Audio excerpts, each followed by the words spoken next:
روزے دو قسم کے ہوتے ہیں. بڑی اچھی بات لکھی حضرت معلم ندوی رحمۃ اللہ علیہ نے. دو روزے. ایک روزہ یہ ہے کہ جس کو ہم رمضان میں رکھتے ہیں. صبح صادق سے غروب آفتاب تک اپنے آپ کو ہم نے کھانے پینے سے روکے رکھا، باوجود اس کے کہ پیاس زیادہ لگ رہی تھی. میں نے پیاس کا پہلے ذکر کیا. بھوک تو آدمی ذرا برداشت کر ہی لیتا ہے، لیکن پیاس ستاتی بلکہ روزہ لگاتی.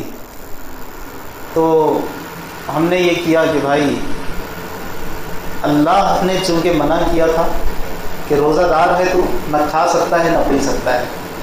تیسری چیز شادی شدہ حضرات جانتے ہیں، اللہ کی حلال کی ہوئی چیز کو بھی اللہ نے منع کیا تو ہم روک گئے. اس کا نام ہے روزہ.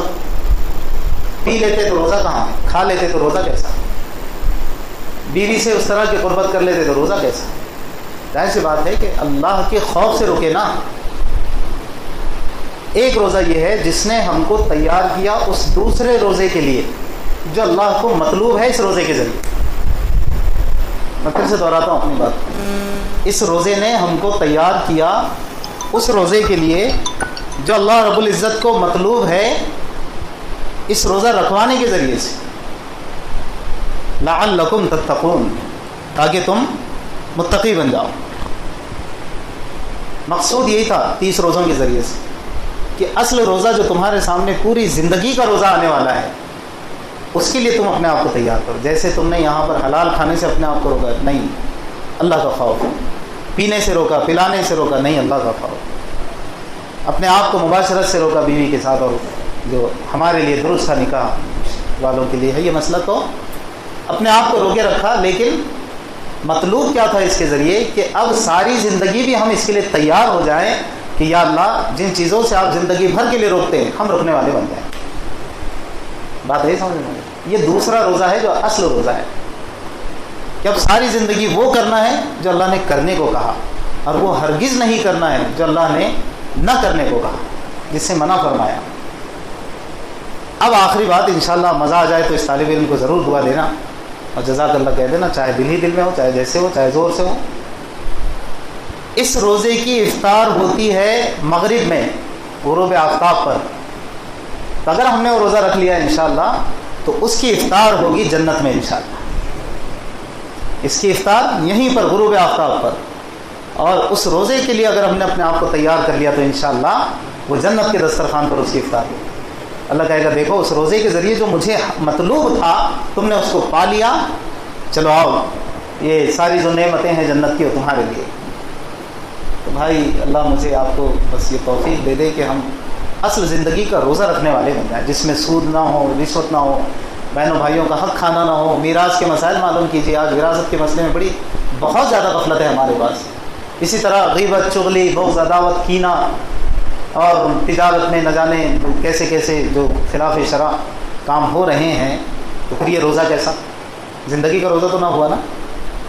یہ روزہ تو بس پھر ایسا ہوا کہ بھوکا رہا، آپ نے اپنے آپ کو رکھا 30 دن، پھر جیسی عید ہو گئی تو بس ہو گئی چھٹی شریعت کے نام سے. اللہ نہ کرے کہ ٹھیک ہے اب آپ جانے، آپ کی شریعت جانے. نہیں، تو یہ مشق اسی لیے کرائی گئی، ورنہ اللہ کو کیا ہمارے بھوکے پیاسے رہنے سے اللہ کو فائدہ پہنچتا ہے؟ نعوذ باللہ. نہیں، اللہ کو کوئی ضرورت نہیں اس کی، وہ تو بے نیاز ہے، اللہ الصمد بے نیاز ہے. لیکن اب وہ جو اصل روزہ ہمارے سامنے آنے والا ہے. تو بھائی ایک ہی چیز اس طالب علم کی درخواست ہے، اپنے آپ سے سب سے پہلے، پھر آپ سے بھی مذاکرتاً بندہ یہ طے کر لے کہ گناہ تو کروں گا ہی نہیں انشاءاللہ. یہ بات یقینی ہے کہ گناہ ہوں گے ہم سے، لیکن ہم طے کیا کر لیں کہ کروں گا ہی نہیں. تو پھر آدمی میکسیمم سے بچے گا. اب تھوڑا اپنے آپ کو اگر اس نے ڈھیلا چھوڑ دیا کہ اب جان دو کیا ہو، رمضان کی حد تک تھا، اب رمضان چلے گئے، بس پھر تو کیا بتاؤں میں آپ کو. یہ تو کرم ہے اللہ کے، لاک ڈاؤن لگا ہوا ہے.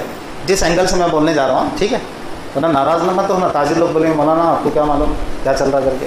نہیں، جس اینگل سے میں کہنے جا رہا ہوں، ورنہ مجھے پتہ ہے بھائی نوجوان عید کے دن 2-2 3-3 5-5 10-10 ٹکٹ جیب میں رکھ کر روانہ پورا گروپ. اب وہ لوگ بھی ایسے ہیں، اس میں اگر کوئی ایسے ہیں تو اللہ ان کو ہدایت دے، توبہ کی توفیق دے. دعا تو سب کے لیے کرنا چاہیے. وہ بھی عید کے دن ہی ریلیز کرتے تھے تاکہ پورے مہینے بھر کی محنت وقارت ہو جائے. اب ہم سب کو یہ طے کرنا ہے انشاءاللہ کہ جیسے ہم رمضان ہم نے گزارے ہیں اس سے بھی اور بلکہ بہترین طریقے پر، یا کم سے کم اتنا صحیح، یا اتنا نہ ہو تو اس کا آدھا صحیح، معاملات اپنے ٹوٹنے نہیں دیں گے ہم انشاءاللہ. سارے ارادے کرتے ہیں انشاءاللہ. ہاں اس میں ایک بنیادی گناہ سے بچنا ہے بس، چاہے وہ جس قسم کا گناہ ہو، معاشرتی ہو، عبادتی ہو، اخلاقی ہو، تجارتی ہو، معاملاتی ہو، فکری ہو. خیر یہ بڑا جامع لفظ میں نے شاید استعمال کر لیا، فکری گناہ. ٹھیک ہے، جس کو ہم گناہ سمجھتے ہیں واضح طور پر، اس سے تو اپنے آپ کو کم سے کم ہم بچا لیں کہ بھئی یہ تو مجھے کرنا ہی نہیں. بس یہ سیدھا سیدھا یہ اوامر ہیں، یہ نواہی ہیں، مجھے اس کے مطابق اپنی زندگی گزارنا ہے. جو کتاب اللہ نے کہا، جو رسول اللہ نے کہا، یہ میری زندگی کی گائیڈ لائنس ہے. بس اس کے مطابق مجھے چلتے رہنا ہے انشاءاللہ. اللہ مجھے آپ کو سبھی کو عمل کی توفیق دے اور ہم سب کی کیے گئے اعمال کو قبول فرمائے. اور یہ ہے کہ آئندہ کی زندگی میں اپنی مرضیات کے مطابق چلنے کی توفیق عطا فرمائے.